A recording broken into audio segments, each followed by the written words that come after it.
Hola, mi nombre es Laura, soy superviviente de ASI, sufrí abusos en la infancia, soy madre de 3 hijos, 2 niñas y un niño, y actualmente estoy dedicada pues, a una asociación que creé contra el abuso sexual infantil. En la dinámica de mi infancia me encontré durante años muy perdida, totalmente desubicada, ¿no? Sintiéndome como encerrada, ¿no? Como si estuviera en una cárcel, ¿no? donde no quería estar, pero no tenía más salida que estar allí. Recuerdo una infancia muy triste. Me sentía muy sola y con muchísimo miedo. Y sobre todo perdida, ¿no? Porque a pesar de cuando era más pequeña no saber realmente lo que me estaba sucediendo, ¿no? Con claridad, sí sentía esa sensación de saber que no me sentía bien y que no ha sido una infancia feliz. Recuerdo como una infancia muy triste, algo de donde quieres salir, pero que no puedes. Los datos se publican a final de año, entonces tenemos datos del 2022, pero del 2022 se han producido un total de 8.337 victimizaciones, 8.337 victimizaciones en un solo año. Quería comentaros también, para que os hagáis una idea, el 82% de estas victimizaciones se realizan a niñas y en el mundo 2 de cada 5 niñas sufren abuso sexual. 2 de cada 5, estamos hablando de la mitad. Los abusos los sufrí por parte de mi padre biológico. Empezaron desde los 6 hasta los 15, 16, creo recordar. Eran muy continuados. En la semana podía ser una o dos veces, dependiendo del tiempo que pudiera estar con él sola. Y en el caso mío, por ejemplo, era bastante porque era mi madre la que trabajaba y mi padre era el que estaba más tiempo en casa. Cualquier persona en un contexto determinado puede acabar en una situación de victimización de un abuso sexual. Tendemos a pensar que son personas que vienen de colectivos desfavorecidos o de familias desestructuradas o inmigrantes sin papeles, pero realmente hay casos en todas las esferas sociales, económicas, raciales, en todos los sentidos, en los que sí que hay víctimas de esos abusos sexuales y se producen. ¿Qué es lo que ocurre? Que si se está en un contexto en el que la violencia tiene un papel más predominante, es lo que puede provocar un aumento de esa agresión, ¿no? Y puede desembocar en un abuso sexual. Entonces, no únicamente estamos hablando de abusos sexuales físicos, sino también estamos hablando emocionales y estamos hablando también, yo diría, endogámicos, ¿no? Yo, la primera vez que pasó, la recuerdo como si la tuviera ahí grabado, es algo que no se me ha ido. Es que lo vivo y cuando lo pienso es como que lo estoy viviendo en el mismo momento. Pues yo tenía la costumbre siempre una vez que me levantaba de casa, ¿no? Siempre iba corriendo a la habitación de mis padres, ¿no? Y me encantaba jugar ahí en la habitación, me imagino como a todos los niños. Y recuerdo aquella vez, ¿no? Que empecé a jugar con mi padre, porque mi madre ya había salido para el trabajo, y empecé a jugar como siempre. Y bueno, lo que sentí fue en un principio lo que noté en él fue su mirada en un principio, ¿no? La mirada y la respiración, ¿no? Una mirada diferente a otras veces, ¿no? Y luego, pues bueno, el movimiento continuado, ¿no? Me asustó su respiración porque no entendía, ¿no? Qué estaba pasando, pero sí intuía que no era lo que normalmente habíamos hecho siempre, ¿no? Que habíamos estado jugando, ¿no? Intuí que no, que algo no me gustó. Recuerdo que aquella primera vez él me bajó de la cama porque cuando yo quise decirle que no quería seguir jugando, que quería parar, que quería que parara. Entonces él me cogió así, me echó en la cama y me dijo que íbamos a jugar a un juego, pero que no podía decir nada. Recuerdo que esa primera vez a mí fue algo que yo creo que me traumó en ese mismo momento, porque el hecho de me desnudó completamente y se puso por detrás, ¿no? Y me puso su pene entre las piernas, ¿no? Y yo sentía su respiración, cómo respiraba, esa rapidez. Yo en ese momento, yo estaba totalmente conmocionada. Yo no sabía qué ocurría, yo no sabía qué le pasaba, solo que tenía una persona detrás de mí respirando fuerte, de cada vez más rápido. Y recuerdo esos momentos como para mí lo peor, como una pesadilla, ¿no? Una pesadilla que se me ha quedado ahí en la mente, ¿no? Incapaz de borrar esa primera vez. Y esa sensación, ¿no? Cuando ya él eyaculó, ¿no? Y yo era la primera vez que sentía eso, ¿no? Ese olor se me ha quedado en mi mente pegado, ¿no? En ese momento él cambió, empezó a pedirme perdón, que eso no volvería a pasar, que, bueno, esa sensación de miedo que vi en él es lo que más me hizo pensar, aunque sabía que no era nada bueno lo que estaba pasando, pero realmente con 5 o 6 años yo no entendía qué estaba pasando, pero sí entendí que no me gustó.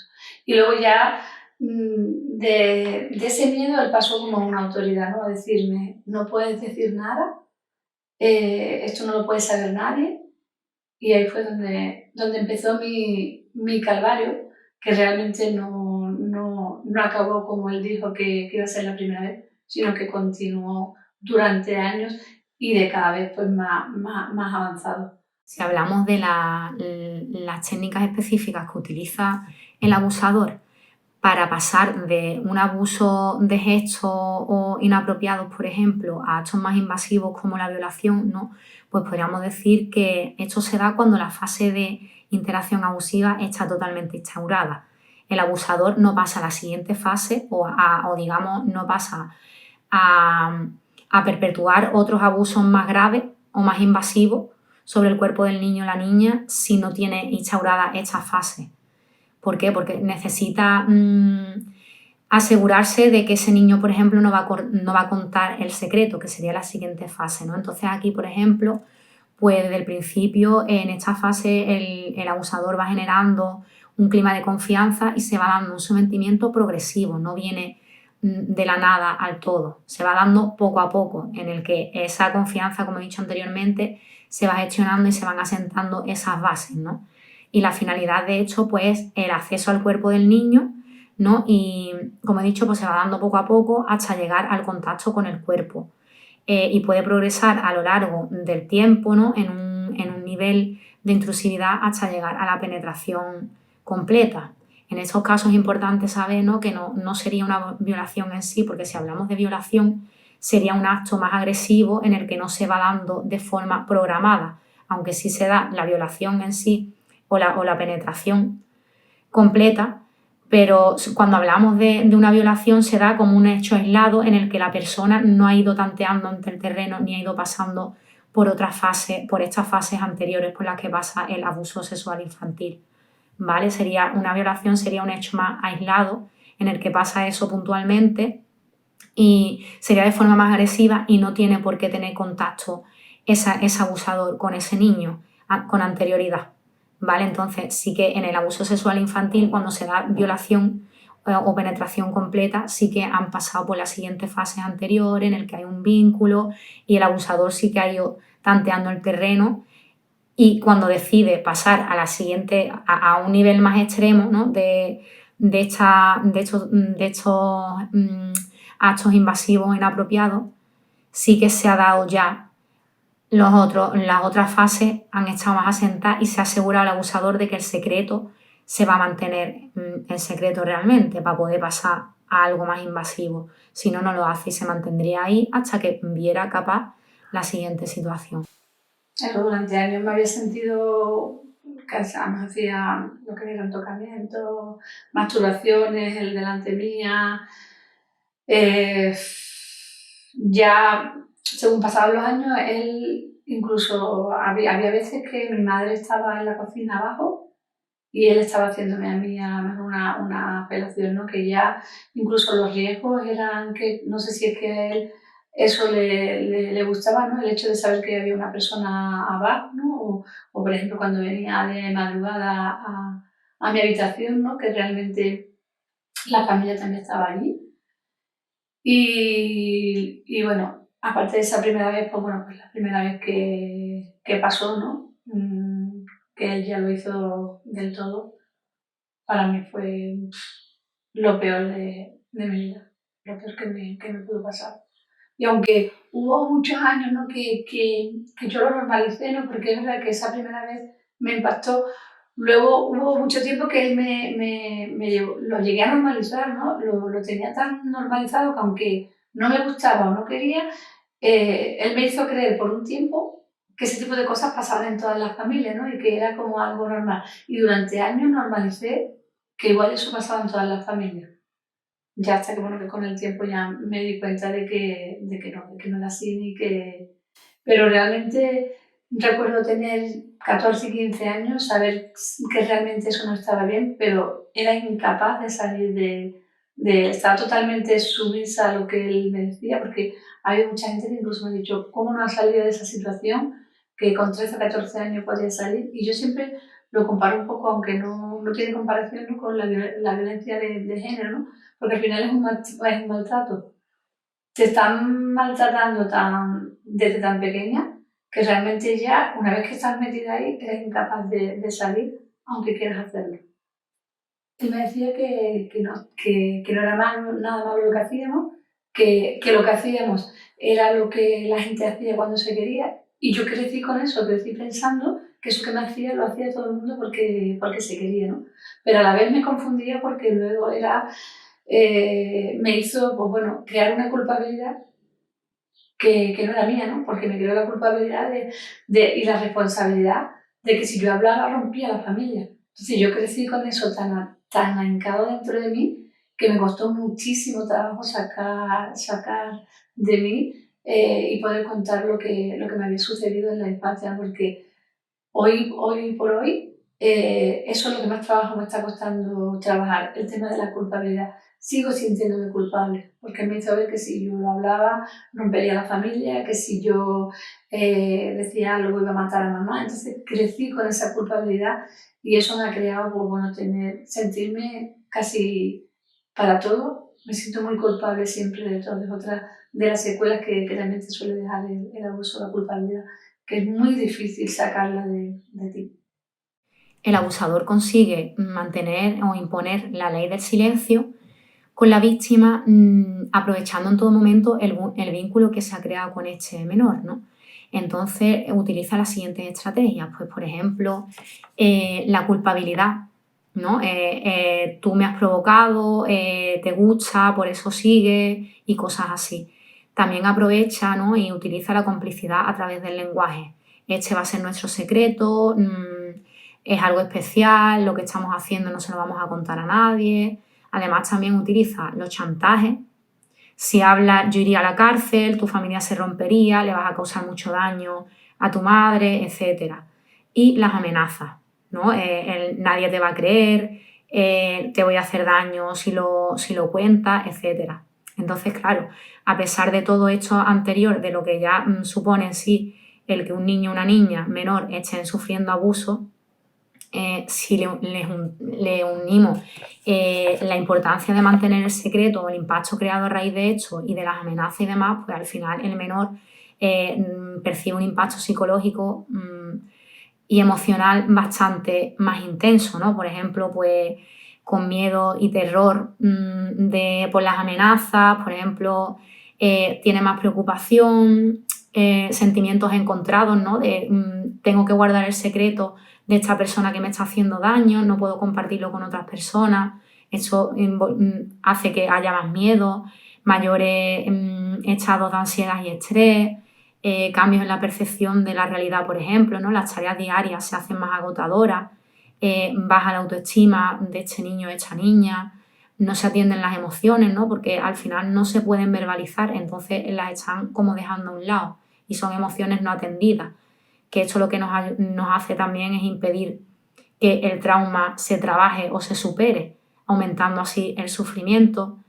Además también pues, puede causar depresión u otras alteraciones, por ejemplo, por la mezcla de emociones no gestionadas, Entonces se da un cúmulo de cosas que hacen que se incremente el hecho de guardar el secreto, ese malestar. Una vez también me culpo, me pregunto que por qué no hice más nada, que por qué me quedé tan sumisa, por qué no intenté hacer algo, por qué, no sé, eso me lo pregunto muchísimas veces, ¿no? ¿Por qué no lo hablé antes? ¿Por qué callé tanto tiempo? Y luego me respondo muchas veces yo también, ¿no? Porque yo recuerdo etapas en las que yo a lo mejor me intentaba, pues, decir que no, ¿no? Intentaba de reaccionar, ¿no? Para decir que no quería, ¿no? Pero en el momento en que yo ponía alguna pega o yo no quería, ¿no? Se agudizaba un calvario aún mayor, ¿no? Porque yo en casa me sentía muy sola. Eran dos hermanos mayores en ese entonces, yo que soy la del medio y dos hermanos más pequeños. Y yo me sentía muy sola porque era la única niña de 4 hermanos, ¿no? Mi madre se pasaba todo el día trabajando, ¿no? Y una vez que cesaban los abusos, mi padre era el que estaba allí. Y cuando yo me negaba a algo o ese día no me había comportado como él quería o había cedido a lo que él quería, ¿no? Al final mi padre se tiraba semanas sin hablarme. Y en mi pequeña cabeza yo decía, es más fácil, porque para mí era una agonía, ¿no? Él me hacía, ¿no? Se dirigía a todos mis hermanos y se tiraba semanas y no me hablaba a mí. Me sentía tan mal que yo sopesaba, ¿no? Y no sé si era por supervivencia, ¿no? Para poder estar en casa, ¿no? Y sentir ¿no? Pues cedía sopesé que era mejor ceder a lo que él me pedía y poder tener luego una convivencia normal en casa. Incluso cuando me sentía mal, ¿no? O cuando pienso que, por ejemplo, ¿por qué no estuve antes? ¿O por qué no lo dije antes? ¿O por qué no hice antes lo que creo que debería haber hecho? ¿No? Si yo hubiera tenido las herramientas suficientes que en ese momento no las tenía. Para mí, mi padre era la persona mayor para mí, ¿no? No sé, es que no tenía otra persona. Él y mi madre que estaba prácticamente todo el día afuera. Entonces no tenía, era como la referencia, ¿no? Y yo me sentí muy atrapada por eso, porque cuando eres niño y te ves tan pequeña con una persona que dentro de ti es pues la persona más grande que tienes a tu alrededor, no sabes dónde acudir, no sabes lo que hacer, aparte del desconocimiento de las cosas que tienes, porque yo, claro, tenía tanto desconocimiento que yo normalicé muchas conductas en mucho tiempo que no sabía que realmente esas conductas no estaban bien. Yo lo tuve durante mucho tiempo guardado, ¿no? Muchísimos años, ¿no? Y eso me creó todavía más secuelas, ¿no? Yo me creé como una doble vida, ¿no? Una parte de mí que era la que estaba rota, que esa la callé, la silencié, y luego me creé otra vida que era la que yo hacía como si nada pasara, ¿no? Como si todo fuera bien. Yo ahora mismo me pregunto pues, cómo llevaba una vida como, bueno, anormal, porque no era normal, pero yo seguía, no sé si porque la sociedad, ¿no? Te hace crear que el vínculo que tiene familiar es irrompible, ¿no? Y que eso cuesta mucho romper ese vínculo, bien porque tenemos esa crianza, ¿no? Pero cuesta muchísimo romperlo. Y yo pues viví 2 vidas. Que la víctima dé un paso adelante y saque a la luz un abuso sexual es una tarea inmensa. En primer lugar, por las connotaciones que tiene. Estamos hablando de delitos que se cometen contra la parte más sensible de la integridad de una persona. Entonces, el poder reconocer que es víctima, cuando muchas veces, en primer lugar, se necesita un proceso interno para reconocerse como víctima, porque en ocasiones no se reconocen como víctimas, se reconocen como personas que son tratadas de forma especial por alguien, ¿no? Entonces, el darle la vuelta, el poder una misma o uno mismo ver que no son conductas normales, sino que son conductas abusivas, porque suelen ir acompañadas de un control, suelen ir acompañadas de una férrea supervisión y manipulación, pues es muy importante. Esa manipulación es la que hace que les sea complicado a una víctima dar el paso adelante y reconocerse como víctima. Es que además hay que tener en cuenta que normalmente son edades muy tempranas, entonces primero es que ni siquiera son conscientes de que son víctimas, o sea, partiendo de esa base. Y una vez que son conscientes de que son víctimas, tienen que procesarlo, tienen que... Todo esto sí pueden, estamos hablando de que esto normalmente lo que provoca son suicidios. O sea, hay una altísima tasa de personas que se suicidan por ser víctimas y por no poder, pues, como digo yo, como he dicho antes, procesarlo y que realmente lo saquen a la luz y que se atengan a las consecuencias los agresores o las agresoras. ¿Qué es lo que ocurre con el entorno? El entorno, en un primer lugar, ha variado, y eso sí que es verdad, pero sigue tendiendo a esconder esa situación. ¿Por qué? Porque en la mayoría de los casos estamos hablando, como vuelvo a decir, de un delito íntimo que afecta a la esfera familiar o a la esfera más cercana, y entonces el entorno, como digo, la tendencia va cambiando, pero sí que es cierto que no suele acompañar a esa víctima.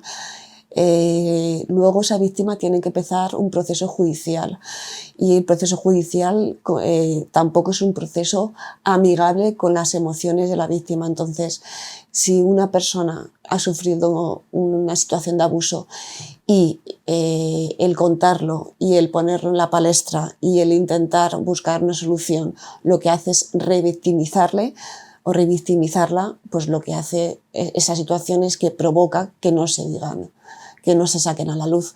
Por lo tanto, siempre lo que se dice de los datos es que solamente reflejan uno de cada cuatro situaciones, porque las otras 3 están solapadas bajo el silencio, bajo el miedo, bajo la coacción y sobre todo bajo la sensación de culpabilidad, que es uno de los grandes factores comunes que tienen todas las víctimas de abusos sexuales. Yo era incapaz de gestionar mis emociones bien, no era capaz de hacerlo.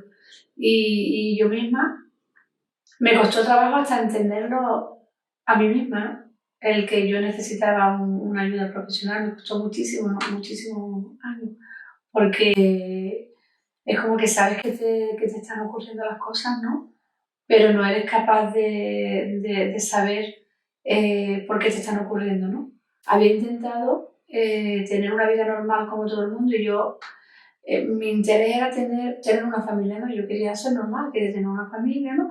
Pero sin darme cuenta de que yo tenía una parte rota en mí que era incapaz de conseguir tener una familia, ¿no?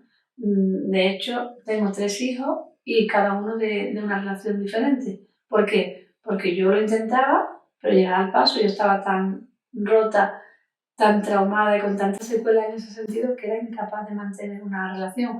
Pero como quería seguir intentándolo, seguía teniendo relaciones hasta que realmente no me di cuenta de que yo antes me tenía que sanar para poder llegar a tener una vida normal. En mi experiencia he tenido la oportunidad de tener contacto con personas adultas que sufrieron abuso cuando eran menores de edad, y la repercusión que ha tenido para ellos y para ellas ha sido descomunal. O sea, es el epicentro fundamentalmente de su vida. Han tenido consecuencias emocionales, consecuencias psicológicas, incluso consecuencias físicas por somatizaciones de enfermedades y demás. Y consecuencias sobre todo a niveles emocionales y sociales. En primer lugar, porque han tenido que pasar por un proceso de aceptación de la situación, de reconocerse como víctimas, de pedir ayuda a profesionales y de poder tener un proceso de asentamiento de las vivencias vividas. Pero evidentemente todo el abuso sexual lo que hace es quebrar la confianza de las personas a lo largo de toda su vida. Cuanto antes se detecte y antes se empiece a poder trabajar con estas personas, muchísimo mejor, porque también no he mencionado las consecuencias sociales, pero en sus relaciones sociales tienen unas consecuencias muy marcadas.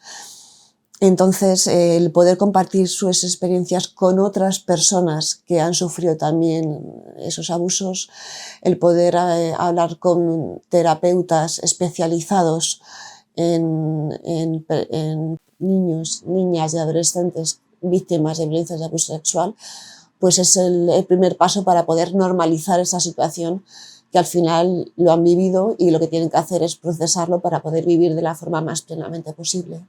Es verdad que yo siempre luchaba por una familia, ¿no? Y realmente, aunque no lo quisiera, yo había creado mi propia familia sin tener una pareja al lado. Porque luego tengo 3 hijos maravillosos y he creado una familia muy unida, todos estamos muy unidos y realmente, cuando realmente me di cuenta, vi que lo había conseguido, no de la forma que yo quería, porque yo quería pues lo estándar, ¿no? Tu pareja, tus hijos, pero realmente no era capaz de conseguirlo. Porque aparte de ello es que yo era incapaz de hacer relaciones de los padres de mis hijos, nunca conté nada.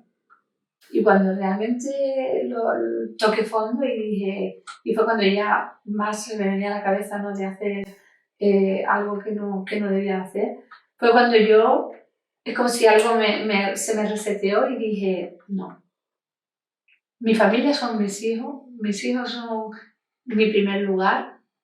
Y mi familia, la que había sido mi familia, mis hermanos, mis padres y el resto de familia, pasan a un segundo lugar. Y fue en el momento en el que yo dije, tengo que sanar, tengo que curarme, y fue cuando decidí contar lo que me había pasado. Que la primera vez que lo conté en mi libro. Que escribí mi propia biografía, donde realmente conté lo que me pasaba, y lo conté. Lo llamé Sin filtro porque lo saqué tal como lo tenía ahí guardado durante tantos años, y lo saqué tal cual, porque necesitaba sacarlo de mí así para arrancarlo de dentro, para sanar. Y luego, por otra razón muy importante, sobre todo para concienciar al lector de lo que sufre un niño cuando es abusado. Que es que no se sabe el daño tan grande que se le hace a un niño, se destroza una infancia, y yo creo que no somos conscientes en la sociedad del daño que se le crea a un niño cuando es abusado. Yo quería que sintieran en su propia piel lo que siente un niño, por eso lo conté también de esa forma, ¿no? Pues para que no se minimizara, porque en muchos casos ha sufrido abuso y ya está, no. Eso es mucho más grande. Nosotros tenemos un servicio desde la Federación FALMI, la Federación de Asociaciones para la Prevención del Maltrato Infantil, un servicio de información a la ciudadanía, en el que llaman y cuentan casos para que les demos recursos.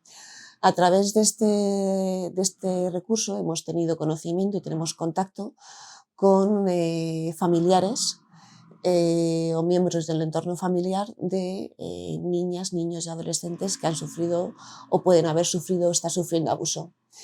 En función de esa experiencia, o recopilando todos esos casos, que el año pasado fueron más de 200 los que atendimos, lo que sí se puede hacer es que para el entorno familiar es un hecho catastrófico. O sea, no únicamente afecta a la víctima y al agresor, sino, atendiendo a la naturaleza del hecho, afecta a toda la familia y a todo el entorno social. Destroza todas las conexiones que tenemos, que se tienen familiares, porque al final lo que se hace es que se reconoce un hecho tan flagrante, y que en una misma familia suelen estar ambos roles, tanto el de víctima como el de agresor. Por lo tanto, desgraciadamente, normalmente las víctimas, hay que trabajar con ellas, pero también las familias, hay que trabajar con ellos, en los colegios hay que trabajar en las clases, en las actividades de ocio hay que trabajar con los jóvenes, porque no es un problema aislado, no es un problema que afecte a una persona, sino que cuando sale a la luz afecta a toda una comunidad. Que me arrepentí de haberlo contado, momentos solo, hoy por hoy no, pero momentos en que yo dije, no tenía que haber dicho nada, salí a la grande, esto es mi culpa, me tenía que haber callado, mientras nadie sabía nada lo llevaba yo sola, porque claro, ya todo el mundo lo sufre. Sí, hijos, mis hermanos, parte de la familia, al final es un proceso que es duro para todos y salpica a terceras personas que realmente no tienen la culpa y que al final lo sufren. Por hoy no me arrepiento, para mí es lo mejor que he hecho. Pienso que lo tenía que haber hecho antes porque para mí ha sido un paso gigante pues, para avanzar en estar mejor. Yo hoy por hoy me siento otra persona. Es verdad que, bueno, que las secuelas están ahí, ¿no? Pero que soy capaz de hablar de ello, lo que antes no era capaz. Y estoy sintiendo que soy yo, ¿no? Durante mucho tiempo, cuando era más pequeña, yo sentía más rabia hacia mi madre que hacia mi padre. Porque yo sentía y siempre pensaba que ella iba a ser la que me iba a rescatar, que ella iba a ser la que me iba a sacar de mí, pero que yo era incapaz porque yo decía, no puedo decirlo, no puedo ponerla entre la espada y la pared. Yo sentía que yo la ponía entre la espada y la pared. Que si yo le decía eso a mi padre, yo iba a poner entre la espada y la pared. Y luego me dolió muchísimo el hecho de saber que ella lo sabía. No sé desde cuándo lo sabía, pero sí que lo sabía, porque recuerdo una de las veces que fui a recoger a la niña, en el libro también lo cuento, ¿no? Y la escucho a ella hablando con mi padre hablando mal de mí, ¿no? Él le decía a mi madre que qué vergüenza, ¿no? De mí, de que yo había dejado a la tercera pareja del padre de mi hija pequeña, y él le decía que qué vergüenza, que le daba vergüenza salir a la calle por mi actitud, ¿no? De que ya había dejado a otra pareja y que daba vergüenza, ¿no? A lo que yo entro y digo, tú no me vas a dar ejemplo, ¿no? Fue lo único que dije, pero no dije más nada, no menté nada. Y después cuando mi madre se fue a un rincón, se puso a llorar y diciéndome que por qué no se lo había hecho, se lo había dicho antes, que qué hacía ella ahora, que se lo iba a echar a la calle. Y me siento tan mal porque en aquel momento yo volví, yo fui la víctima era yo, ¿no? Pero se volvió el papel, ¿no? Y yo terminé consolándola a ella. Me dolió muchísimo, ¿no? Porque ahí, ahora que lo pienso, ¿no? Porque eso hace ya, era mi hija pequeña, ¿no? Ahora tiene 21, tendría unos 2 años, ¿no? Pero realmente cuando lo pienso ahora me siento mal. Porque en ese momento que primero me sentí mal porque lo sabía y no dijo nada, que yo puedo entender que esto pase, ¿no? Por la sociedad en la que vivimos, ¿no? Por la crianza que has tenido. Yo esa parte de mi madre se la puedo perdonar. Porque puedo entender que la sociedad, pues, crecemos desinformados, con poca información. Ella ha crecido todavía en una sociedad más antigua que la mía y esa parte de mí la puedo entender, o sea, esa parte de ella la puedo entender, pero luego no, otra parte de mí no perdona el que yo que soy madre y que vivo día a día por mis hijos y que pienso, ¿cómo mi madre ha podido quedarse callada tantos años? ¿Cómo pudo dejar que esto siguiera pasando y cómo no evitó que esto dejara de pasar? Porque tú puedes decir muchas veces, bueno, porque es que mi madre, pues mi padre es el que trabaja, ¿no? Y es verdad que, o mi padre no ha sido maltratador. Psicológicamente conmigo sí, ¿no? Pero no ha maltratado a mi madre nunca, al contrario, ha sido mi madre siempre la que más ha hecho el rol de hombre, ¿no? Era ella la que trabajaba, ella la que lo arreglaba todo. Porque cuando, por ejemplo, mi hermano mayor se entera, ¿no? Y de lo que había pasado, ¿no? Y habla con mi madre, es una de las cosas que le dice, que no entiende, ¿no? Como al ser él el mayor, por qué no se lo contó a él? ¿Y por qué no dijo nada? Y él lo único que comentó fue que qué hacía ella con 5 niños y que dónde iba. Y que no, que ella sí que intuyó, ella dijo en un principio que lo vio, y mi hermano ya ahí pues se puso disparatado, no entendía cómo ella podía haber sido, le llamó incluso que había sido cómplice, ¿no?, de lo que había pasado. Y luego tengo a un hermano pequeño, que ese no lo he entendido. Con él llevo 3 años sin hablarnos. Él no entendió que su padre para él era alguien grande y que esto hubiera pasado, entonces él no ha sabido encajar este problema. Y bueno, eso es la historia. Actualmente existe una ley, la LOPIBI, que es la Ley Orgánica para la Prevención de la Infancia. Es una ley que ya lleva casi 4 años. Es una transposición de una directiva europea. Quiere decir, España no hizo la ley, no promulgó la ley, sino que lo que hizo fue adaptar las recomendaciones que le marcaba la Unión Europea.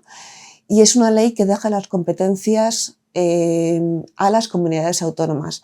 O sea, que son las comunidades autónomas realmente las que tienen que legislar para poder combatir y para poder defender a la infancia.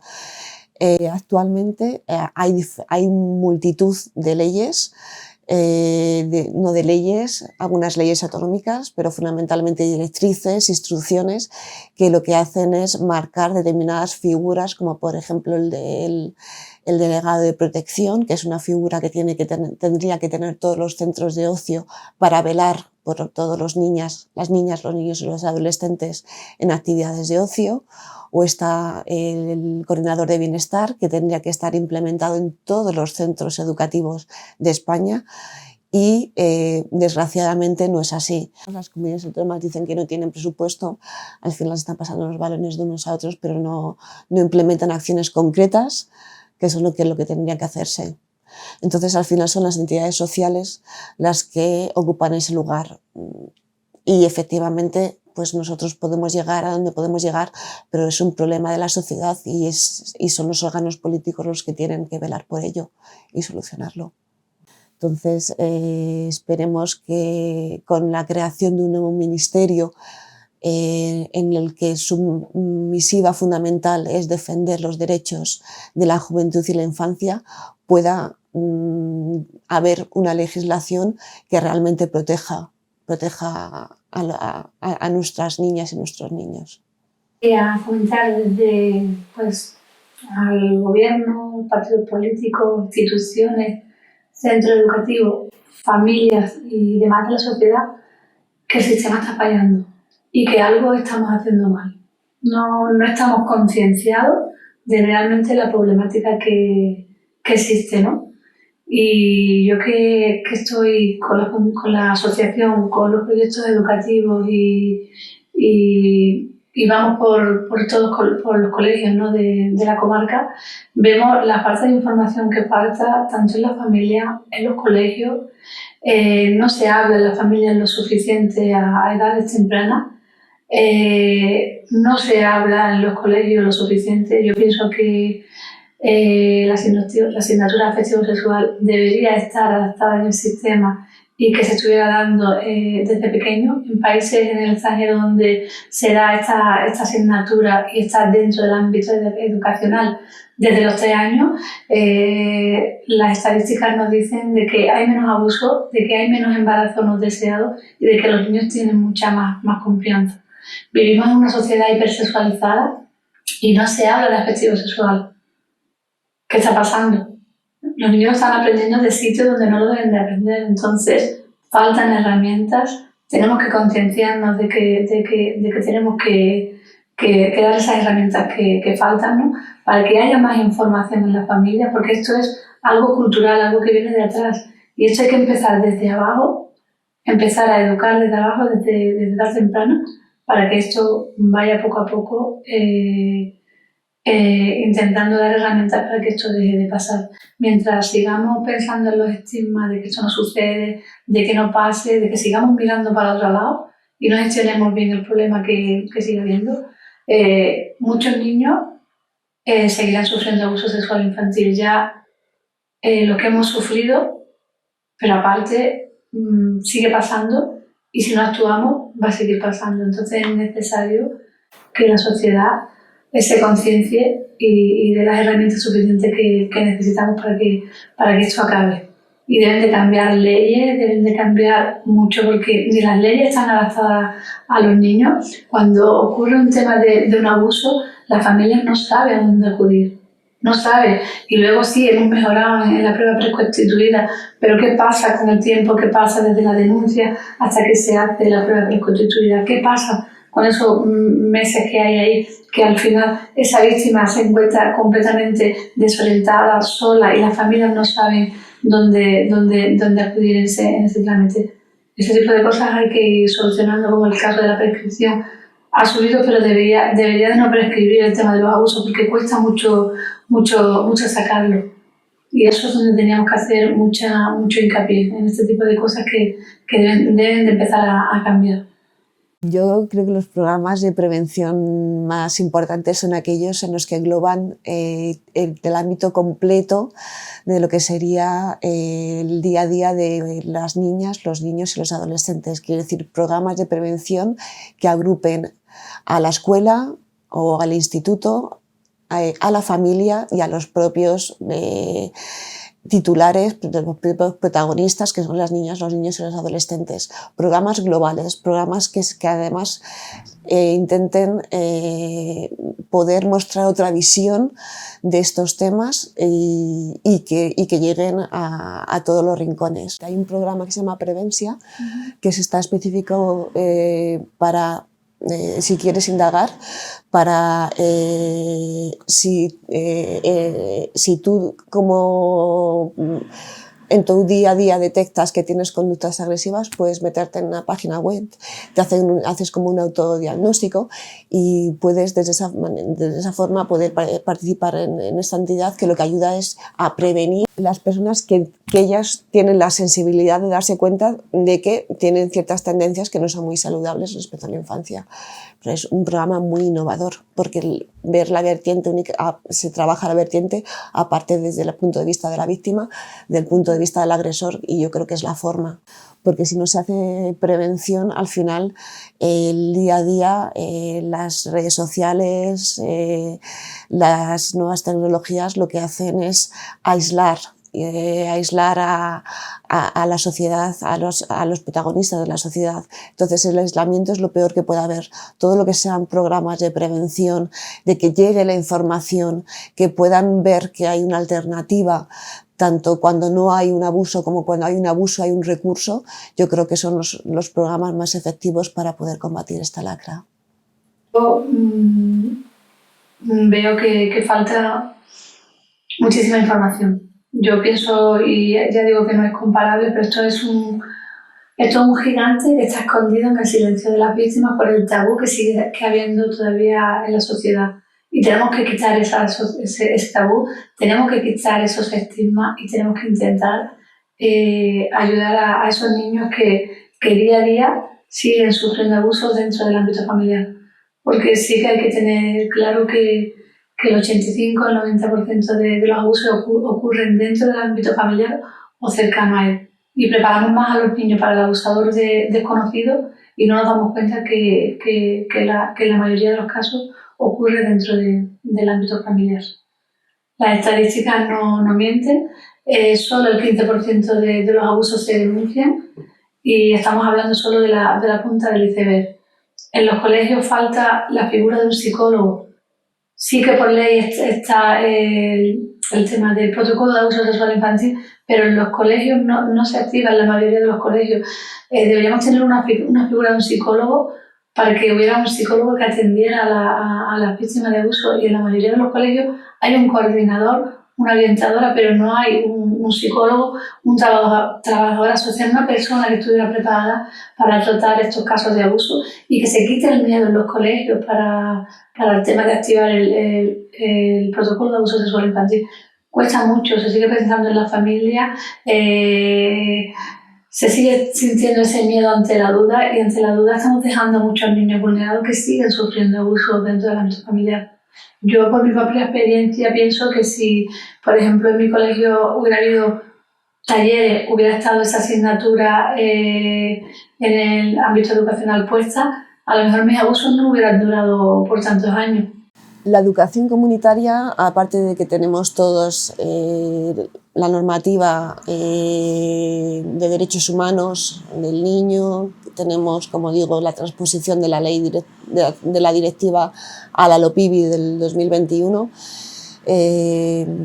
tenemos ECPAD, FANMI, la Federación para la Prevención de Abusos Sexuales y Maltrato Infantil, pertenece a ECPAD, que es el organismo internacional, mejor dicho europeo, que combate todo lo que son estos delitos. Desde los diferentes países europeos se está haciendo también estudios, como en el que participamos del Observatorio de la Infancia, para ver cómo se están implementando las diferentes políticas europeas para la defensa de la infancia. Desde Europa sí que hay un empuje y una clara intención de conseguir, en primer lugar, que esto salga a la luz, que es el primer paso, y que se reconozcan los derechos universales de cualquier niña, cualquier niño y cualquier adolescente a vivir en paz y vivir su infancia de forma pacífica y de forma feliz. Y yo creo que desde Europa sí que hay una intención clara en poner medidas. Lo que pasa es que, como digo, son acciones íntimas, son acciones muy individuales, son delitos muy familiares. Entonces tenemos que pasar de lo macro a lo micro, y eso únicamente se puede hacer cuando desde una entidad local, cuando desde un servicio más cercano a la ciudadanía se pueden dar esos recursos, porque si no las grandes medidas no llegan al final a la niña que está viviendo en un barrio, en una ciudad pequeña, en un pueblo, en una comunidad autónoma pequeña. Por mucho que desde Europa se promulguen decretos, si a esa persona no se le atiende, al final no se combate esta situación. Quisiera, ¿no?, pues transmitir desde aquí a la sociedad en general, ¿no?, a las personas que han sufrido abuso, que no callen, que es importante hablarlo, sobre todo en primer lugar por poder tener la ayuda especializada que necesitamos nosotros. En segundo lugar, porque si no denunciamos y no hablamos, damos pie a que ese abusador siga abusando de las personas, de más personas.